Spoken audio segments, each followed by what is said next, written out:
King L Baby back in the building, baby. Keep dropping the science on y'all.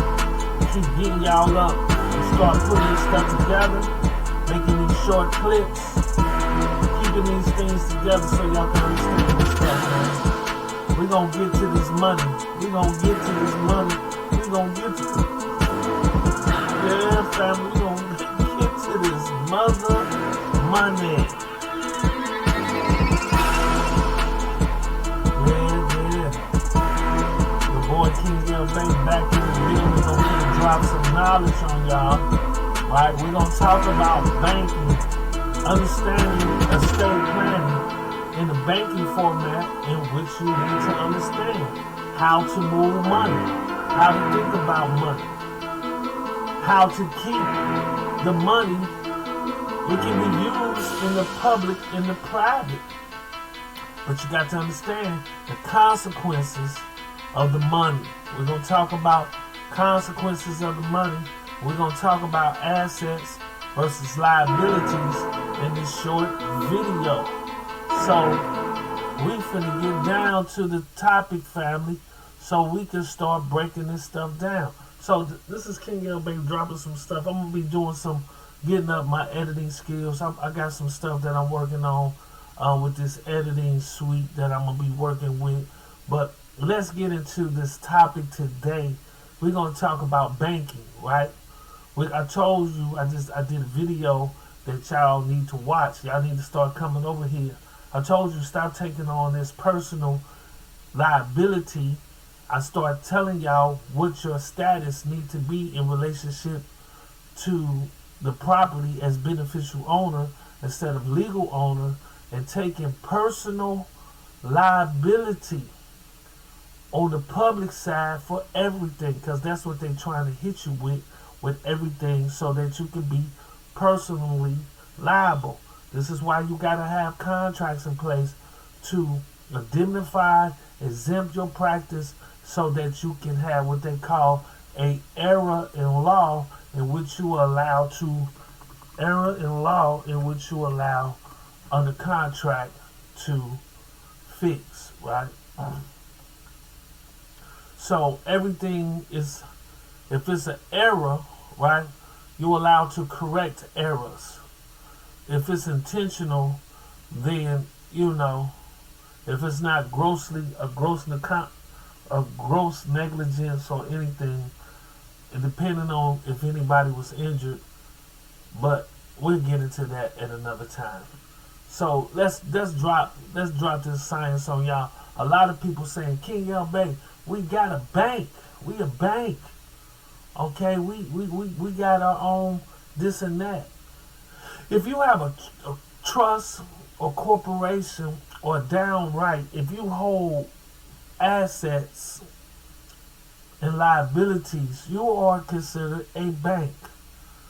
That's why you get into this interference with commerce, because you are a personal banker, a private banker, whatever you want to think, because you hold on to assets. What is an asset?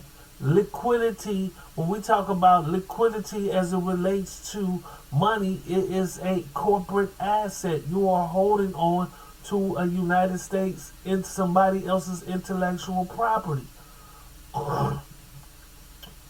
Do you get it? So let's make this short.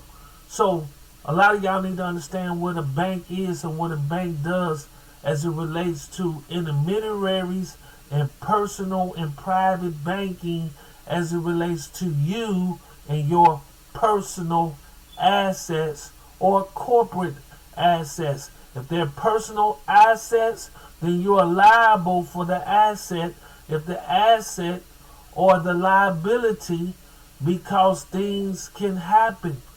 So let's talk about liabilities versus assets. An asset is anything that put money in your pocket on a regular basis or generate income. Liabilities is anything that causes outflow of money from your pocket.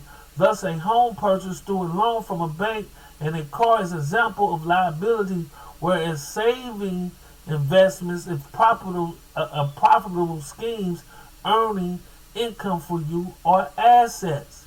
So this is what I'm trying to tell you. Stop taking and making everything personal. Put it in your corporation. You don't supposed to own nothing, not nothing. You just want to control it. You want the house to be owned by an institution, not you.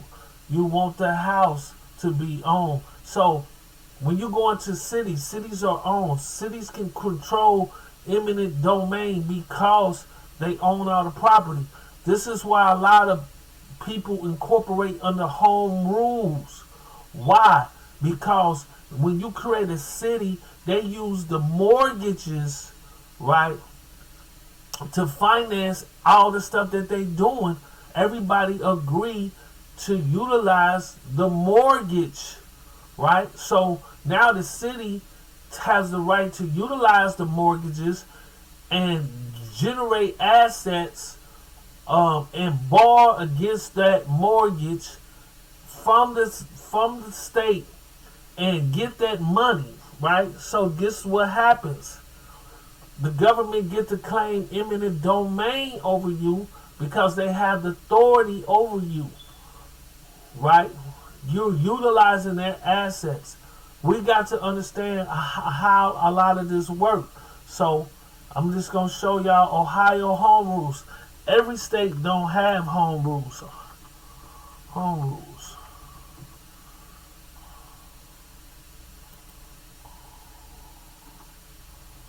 Ohio home rules.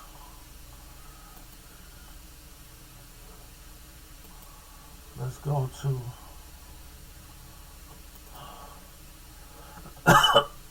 Ohio rule. Home rule in Ohio general allows conflicts and the failure of courts to protect the Ohio Constitution. So these are you got the Ohio home rules. Let me see. Do they got the home rules, municipal rules? Let's go to the Ohio. They used to have it. Ohio legislature. Let me see if they got the home rules. Hold on. Let's go back. Let's see if they can look at the home rules, right? They used to have a whole. They used to just have a PDF. Let me see if I can get the PDF of the home rules, family. So, municipal home rules. Okay, this must be it. They used to have a whole PDF. It was set up like the civil rules and stuff. I guess they changed it or they took it down under the home rules laws. But nevertheless, when we start talking about you having to being a banker, all it is that you're holding assets and liabilities. So as a private banker, everybody is a private banker. You got to understand you are in a banking status.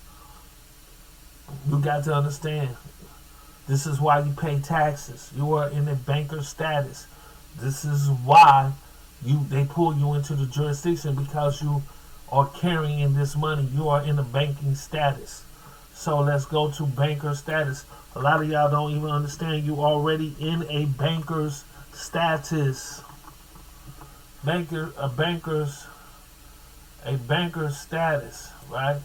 You already in a banker's. If you wish to become eligible charter banker status, in addition to technical banking knowledge, you will need to know or demonstrate your commitment to. So you are already in the banker status. How do I know? Because the IRS is going to deal with you. You are already you are under a banking franchise. This is how I know you are in a banking status. So you got to understand what you're doing and start using everything. Keep things where they supposed to be, because soon as you bring that money into the private, you don't reinvest that money to to make you more money.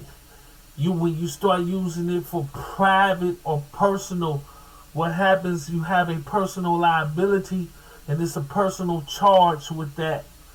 This is where taxes come in. You keep it on the corporate level and keep everything. So a lot of y'all need to understand what you're doing as holding property as it relates to this. Holder of assets. So hold on, let me, did I,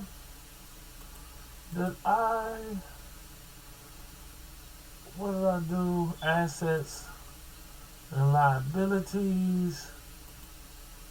Public charge, I talked about that in the last video. So let's go here.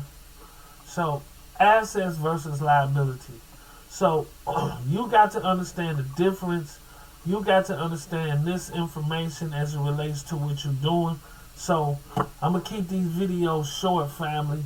You need to understand this. I'm going to break this down for you. This is why you need the masterclass. Come on in and let King L-Bay show you what you need to be doing, how to critically think about this. Let me show you how to set you up, how to win.